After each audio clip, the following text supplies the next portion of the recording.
Here in rhythm number 12, we're going to check out a 2-bar vamp called Frankenstein. As you've noticed in the last jam, we started to combine single note ideas with chordal ideas. We're going to continue to do that, but even more so. Here we go.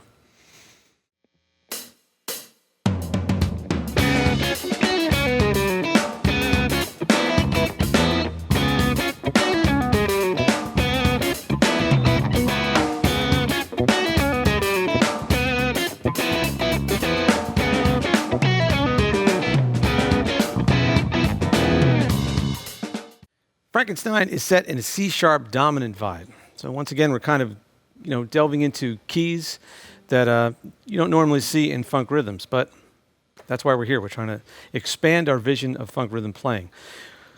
So I say C-sharp dominant vibe because that's exactly what's going on here.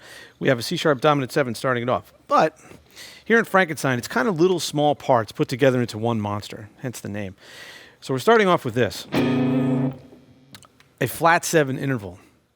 Flat 7 or minor 7 intervals in any range of the neck always sound cool. And it's actually kind of an interval that's lost in the shuffle. And you should use it. It sounds neat. I mean, check this out. It's got so much going on in there. So without the tritone in the dominant chord, it really opens it up, but still has some of that edge to it.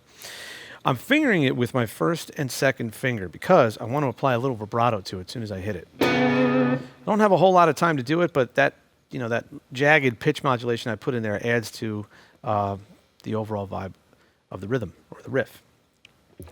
So I'm coming in on the downbeat and I'm doing rhythm that we've checked out before, dotted eighth to 16th. So da da, one e and da, one e and da. So when it comes to the pick hand or that motion, 16th note motion, that's going to be down upstroke. And that upstroke is also going to give us that different attack sound. And what I'm doing on that upstroke is catching the 1 and the 3 of the chord, and I'm using my fourth finger to do it. It's kind of a little bit of a call and response. Okay, so that's how each bar is going to start. But continuing here in the first bar,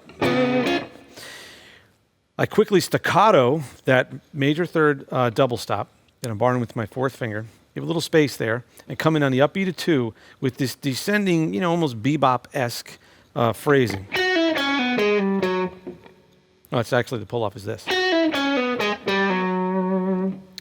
So I'm coming down, we could think of this as a C-sharp blues vibe, starting on the 4th degree.